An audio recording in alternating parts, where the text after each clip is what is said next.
धाकड़ खबर बेखौफजुमा बेबाक अंदाज। धाकड़ खबर के न्यूज़ रूम से मैं आपके साथ हूं अकरम रेस खान। एक परिवार में दो कानून नहीं चल सकते हैं, इस जुमले का जिक्र करते हुए पहले तो असदुद्दीन ओवैसी ने प्रधानमंत्री नरेंद्र मोदी पर बड़ा तंज किया और कहा कि वो उनसे ज्यादा पढ़े लिखे हैं। यानी कि प्रधानमंत्री नरेंद्र मोदी को असदुद्दीन ओवैसी ने खुद से ज्यादा पढ़ा लिखा बता दिया। जैसा कि आप लोग जानते हैं कि प्रधानमंत्री नरेंद्र मोदी की डिग्री पर बहुत सारे सवाल हैं और जो दिल्ली के छोटे राजा हैं यानी अरविंद केजरीवाल, वो तो सीधे तौर पे कहते रहते हैं कि हमारे देश के प्रधानमंत्री चौथी पास राजा की तरह हैं। इसके बाद असदुद्दीन ओवैसी ने आगे अपने संबोधन में बताया कि कैसे श्रीलंका में दो दो कानून चलते हैं, कैसे ब्रिटेन में दो दो कानून चलते हैं, कैसे सिंगापुर ही नहीं इजराइल में, जी हाँ, जहां से आरएसएस आजकल सीख के आ रही है या जहां से संघी आजकल जा जाकर सीख रहे हैं, यानी कि यहूदियों से सीखने के बाद भारत के मुसलमानों के खिलाफ क्या क्या फार्मूले अपनाने हैं वो सब कर रहे हैं। उस इजराइल में भी दो दो कानून चलते हैं। आगे असदुद्दीन ओवैसी ने कहा कि यूसीसी यानी यूनिफॉर्म सिविल कोड आने के बाद मुसलमान ही नहीं हिंदुओं के साथ भी बहुत बुरा होने वाला है, बल्कि ज़्यादातर हिंदुओं के साथ ज़्यादा बुरा होने वाला है, ईसाइयों के साथ बुरा होने वाला है, सिखों के साथ बुरा होने वाला है। और ये तमाम बातें बड़ी दिलचस्प हैं, इन बातों को आपको सुनना चाहिए क्योंकि असदुद्दीन ओवैसी ने बाकायदा सेक्शंस का क्लोज का जिक्र करते हुए हवाला देते हुए बताया कि इस सेक्शन में ये लिखा है और इस क्लोज में ये बातें दर्शाई गई हैं। इस स्पीच को आपको डाउनलोड करके रखना चाहिए, बार बार सुनना चाहिए और गूगल पर सर्च कर कर उन चीज़ों को समझना भी चाहिए और ख़ासकर हिंदू कम्युनिटी के लोगों को। तो क्या कहा है असदुद्दीन ओवैसी ने, मुझे ज़्यादा बताने की ज़रूरत नहीं है, लंबा चौड़ा उनका वीडियो है, सुन लीजिए खुद ही। ज़्यादा इजाफा नहीं कर पाऊंगा क्योंकि बहुत सी अहम बातें यहाँ पर रखी गई है। पिछले 40-50 साल से ये संघ परिवार का एजेंडा रहा है कि भारत में यकसा सिविल कोड को नाफिज किया जाए, चाहे वो जनसंघ के रूप में थे या फिर बाद में बीजेपी के रूप में सियासी रूप में आज जो है। तो ये पुराना इनका एजेंडा रहा है। मैं अपनी बात को आगे ले जाने से पहले अगर हम तारीख पर नजर डालेंगे तो तारीख में हमको ये मिलता है कि 28 अक्टूबर को 1931 को मोहनदास करमचंद गांधी ने भारत के मुसलमानों को तयखुन दिया था कि उनकी शरीयत में मुदाखलत नहीं की जाएगी। कांग्रेस ने अक्टूबर 1937 में यही बात कही, नेहरू ने अप्रैल 6, 1937 को यही बात कही, फिर 1966 17 मई को लोकसभा में जो उस वक्त के लॉ मिनिस्टर थे जनाब जीएस पाठक साहब ने यह कहा, मैं अंग्रेजी में पढ़ के तर्जुमा करूंगा कि personal laws are mixed up with religion and that we can not force people to accept our views about the religion and customs. उन्होंने ये उस वक्त के पाठक साहब कानून के वजीर थे, मंत्री थे, उन्होंने लोकसभा में यह कहा 17 मई 1966 को कि पर्सनल लॉज मजहब के साथ जुड़े हुए हैं और हम यानी हुकूमत आवाम पर दबाव नहीं डाल सकती कि वो हुकूमत के सोच को, अपने मजहब और कस्टम को छोड़ दे, यानी अपनी हुकूमत की जो व्यूज है वो हुकूमत किसी को मजबूर नहीं कर सकती कि वो अपने मजहब को और अपने कस्टम को छोड़ दे। यही बात अगस्त 29, 1963 को उस वक्त के लॉ मिनिस्टर A.K. सेन ने भी कही। लोकसभा के अंदर खड़े होकर दो लॉ मिनिस्टर ने बात कही थी। अब यहां पर बार बार ये कहा जाता है कि जैसा कि अभी यहां पर जिक्र किया गया, मुफ्ती साहब ने कहा कि हमारे वजीर आजम ने कहा कि कैसे एक घर में दो कानून रह सकते हैं। मैं इस बात का इकरार करता हूं कि भारत के प्रधानमंत्री सबसे ज्यादा पढ़े लिखे और हम सब थम्स अप हैं।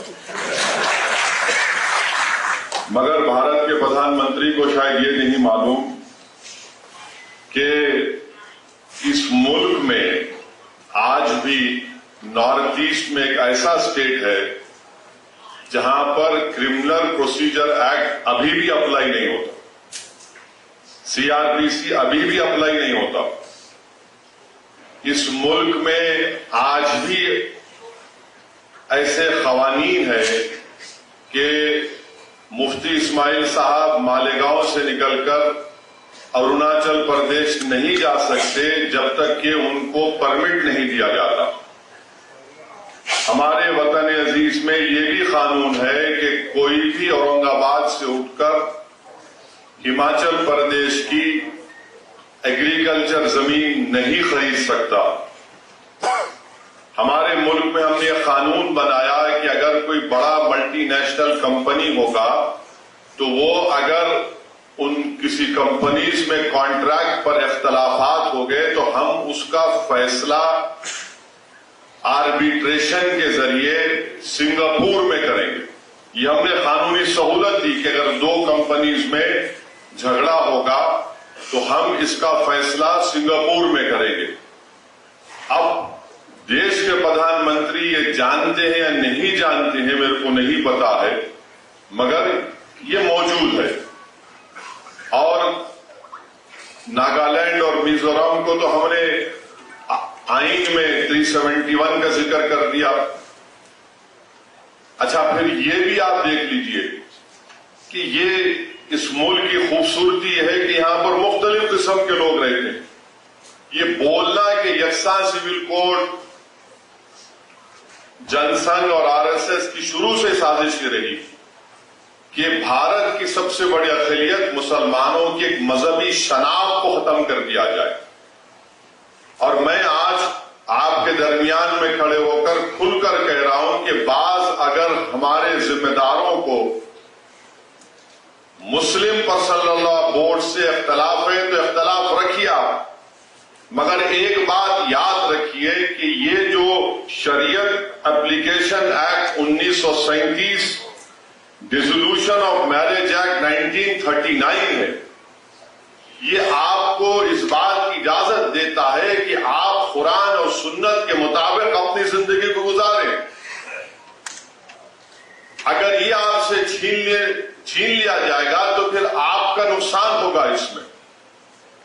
तो इसलिए इसको पर्सनल लॉ बोर्ड से अगर किसी इख्तिलाफ में रखिए, मगर इससे ऊपर उठकर देखिए इसको आप। अच्छा, जब आइन बनाया जा रहा था, जब आइन बन रहा था, ये दोनों कानून को नहीं हटाया गया। 1937 के और 39 के कानून को नहीं हटाया गया था। आइन बन गया और ये कानून का हिस्सा भी बन गया।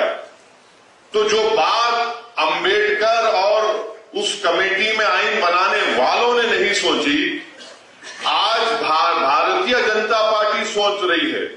और मेरा मानना यह है कि मैंने शुरू से कहा और आज भी कह रहा हूं कि अंबेडकर से बड़ा संविधान को समझने वाला आज तक कोई पैदा नहीं हुआ, ना पैदा होगा। ये एक बात। अब जो अहम बात यह है कि ये बोला जाता है कि दुनिया में कहां पर है दो कानून, बताओ आप। तो हम उन लोगों को बताना चाह रहे हैं जो भारत के लोगों को बेवकूफ समझते हैं। इंग्लैंड में जाइए आप, मैं पढ़ा हूं इंग्लैंड में। इंग्लैंड में दो क्रिमिनल लॉ है, एक स्कॉटलैंड का है, इंग्लैंड का है। क्या मुल्क कमजोर हो गया? फिर बोलते नहीं यहीं पर तुमको पर्सनल लॉ है। नहीं, गलत। पड़ोस में श्रीलंका है, वहां पर पर्सनल लॉ है, श्रीलंका में। अच्छा, फिर आप दुनिया में बोलते कहां है बताओ। आपको जानकर हैरत होगी कि इजराइल में, इजराइल के जो इजरायली मुसलमान है वहां के शहरी, उनको पर्सनल लॉ उनका है, उनका चलने की इजाजत है। फिर सिंगापुर में है। अब आप बताइए, फिर ये बार बार ये झूठ फैलाया जाता है कि नहीं सिर्फ भारत में इनकी तुष्टीकरण हो रही। ये नहीं है। अब मैं आपके सामने जो बातें रखना चाह रहा हूं कि ये यूनिफॉर्म सिविल कोड से सबसे ज्यादा अगर तकलीफ होगी तो हमारे हिंदू भाइयों को होगी। और वो क्यों होगी मैं बताता हूं आपको।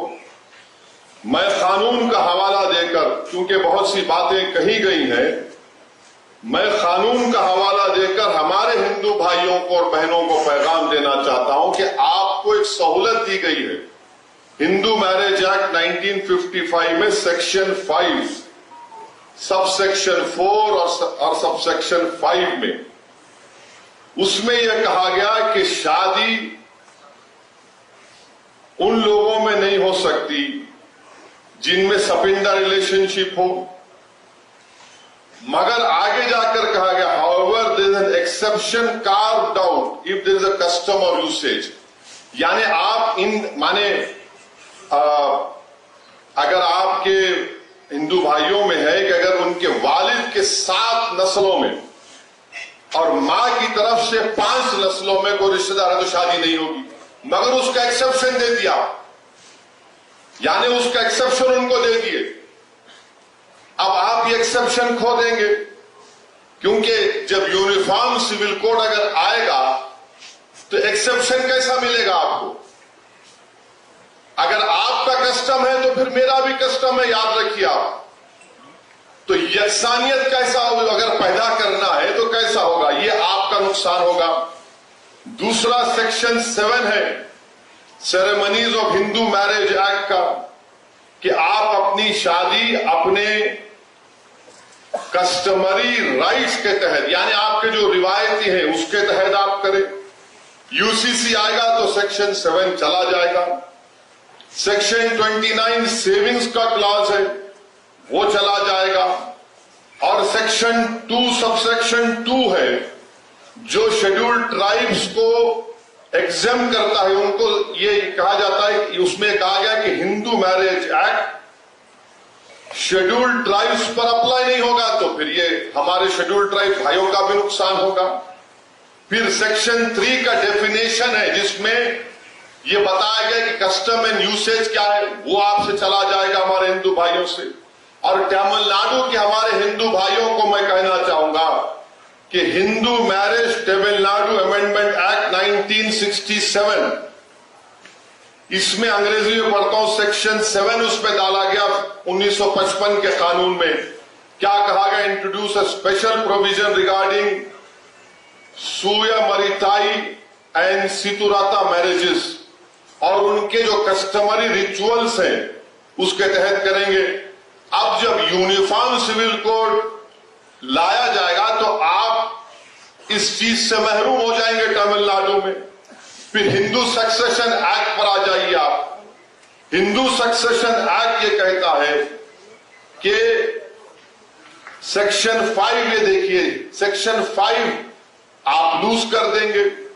माने अगर किसी को एक स्टेट है, किसी को एक को दे दिया आप, एक आदमी को, और इसका मिसाल दे रहा हूं, बीजेपी के जो शाही खानदान के लोग अभी बीजेपी मध्य प्रदेश में है, भाई और उनके मरहूम भाई और बहनों में आज भी कानूनी केस चल रहा है। नाम लूंगा तो फिर मीडिया वाले 6 बजे से मेरा निकाह शुरू करेंगे, तो अक्लमंद को इशारा काफी है। तो ये कानून अगर आप यूसीसी आएगा तो हिंदू सक्सेशन एक्ट 1956 का सेक्शन 5 चला जाएगा आपका। और फिर आप आ जाइए section 6 devolution of interest in को पार्सनरी प्रॉपर्टी, ये भी गायब हो जाएगा। इससे नुकसान हमारे हिंदू भाइयों को होगा। क्यों होगा? क्योंकि जॉइंट हिंदू फैमिली में जो को पार्सनरी है वो ज्यादातर मिताक्षरा कानून पर है। अब मुसलमानों को यह समझने की जरूरत है कि हमारे हिंदू भाइयों में 2 स्कूल ऑफ थॉट है, एक दया भागा है, एक मिताक्षरा है। तो अब ये होगा तो फिर ये मिताक्षरा के स्कूल ऑफ थॉट से आप लोग महरूम हो जाएंगे। और फिर हिंदू अनडिवाइडेड फैमिली, यानी अगर कोई हमारे हिंदू भाई को सहूलत दी गई है सिवाय सिर्फ हिंदू भाइयों को कि वो अगर कोई बिजनेस शुरू करे, कारोबार वाले हिंदू अनडिवाइडेड फैमिली में उनको टैक्स से रिबेट मिलता है इनकम टैक्स में। और अगर यूसीसी आएगा तो हमारे हिंदू भाइयों को 2015 का इनकम टैक्स का ये रिकॉर्ड बताता है कि 3065 करोड़ रुपया का उनको टैक्स रिबेट मिला। अब ये कैसा रहेगा फिर यूसीसी में, ये हमारे हिंदू भाइयों को सोचना पड़ेगा। फिर आप आ जाइए, सेक्शन 2 है उनका, सबसेक्शन 2 है, सेक्शन 3 है। अच्छा, हिंदू माइनॉरिटी गार्डियनशिप एक्ट है, सेक्शन 6 चला जाएगा, सेक्शन 6 चला जाएगा हिंदू माइनर के ताल्लुक से।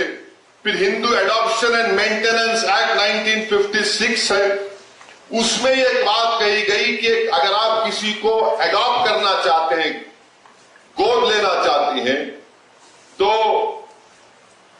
कानून तो यह है कि आप किसी को गोद लेंगे जो जिससे शादी नहीं हुई, मगर यहां पर हिंदू भाइयों को एक एग्जेम्पशन दिया गया कि अगर आपका कस्टम है कि वहां पर किसी की शादी भी हो जाती तब भी आप उसको गोद ले सकते हैं, ये आप इससे महरूम हो जाएंगे।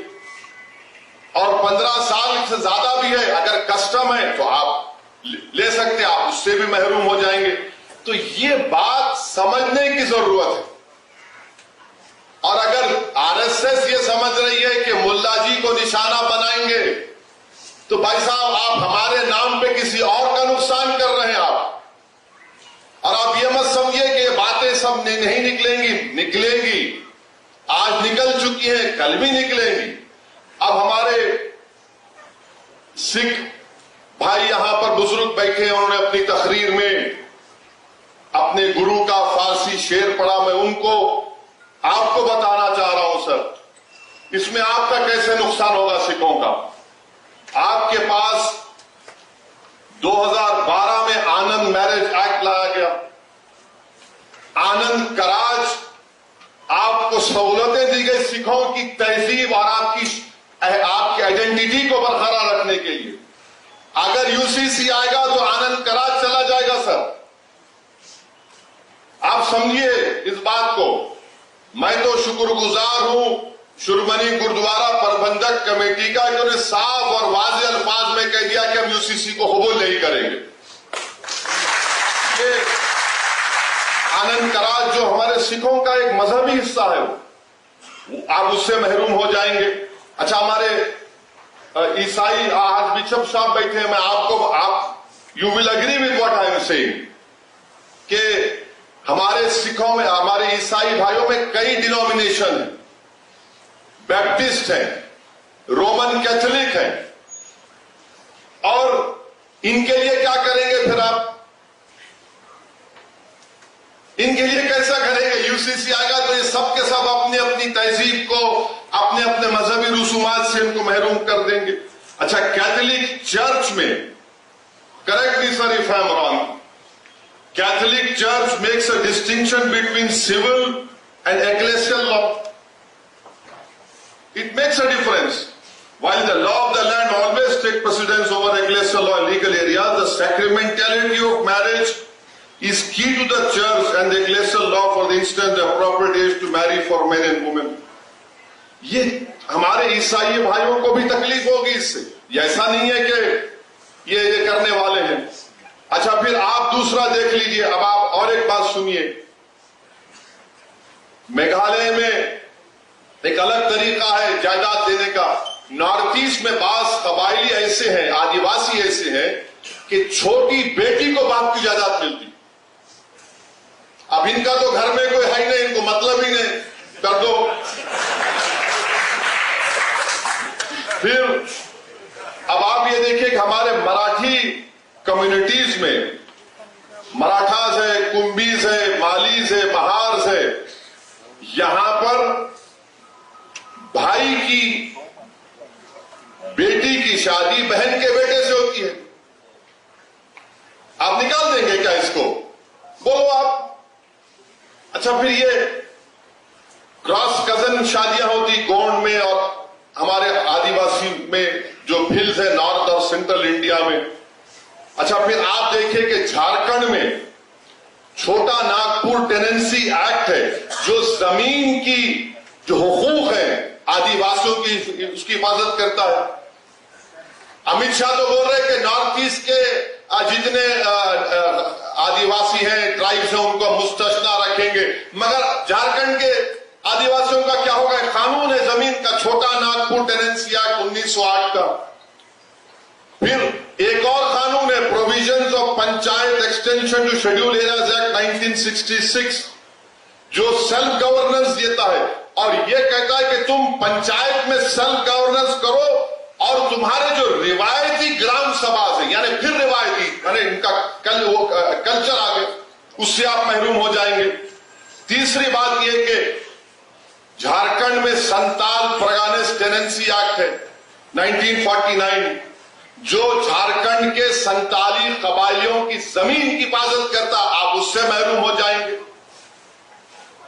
आपको समझना है कि नरेंद्र मोदी कहां से आ रहे हैं। दिखा तो रहे हैं कि मुसलमान को सबक सिखाएंगे, मगर नुकसान देश का होने वाला है। नुकसान देश की प्लुरलिज्म को होगा, इज्तिमाइयत को होगा। जो काम हमारे बुजुर्गों ने नहीं किया आप करने जा रहे हैं। तो इसीलिए यकसा सिविल कोड भारत के लिए ठीक नहीं। और फिर हमारे पास मुसलमान हैं, जमहूरियत है, आपको राय रखने का अख्तियार है, मुझे भी राय रखने का अख्तियार है। और जो लोग आज नरेंद्र मोदी के इशारों पर कठपुतली बनकर नाच रहे हैं, मैं तुमको सरकारी मुसलमान पुकारता हूं। सुन लिया आपने, आखिर में उन्होंने कहा कि जो भक्त बने हुए फिर रहे हैं मुसलमान, उन्हें वो क्या बोलते हैं मुझे बोलने की जरूरत नहीं है, असदुद्दीन ओवैसी ने खुद बता दिया है। तो असदुद्दीन ओवैसी की स्पीच लंबे समय तक याद रखे जाने लायक है, क्योंकि विपक्ष में कोई भी ऐसा नेता नहीं है जो इतने तमाम हवालों के साथ अपनी बात को इस तरीके से यूसीसी के मुद्दे पर अभी देश के सामने रख रहा हो। बने रहिएगा धाकड़ खबर के साथ। कमेंट्स के रूप में आप लोग अपनी राय दे सकते हैं, खबर को लाइक कर सकते हैं, चैनल को सब्सक्राइब कर सकते हैं और ज़्यादा से ज़्यादा हमारी खबरों को शेयर कर सकते हैं। फिर ऐसे ही किसी सुलगते हुए मुद्दे लेकर मैं आपके सामने होऊंगा हाजिर। फिलहाल अभी मुझे दें इजाज़त।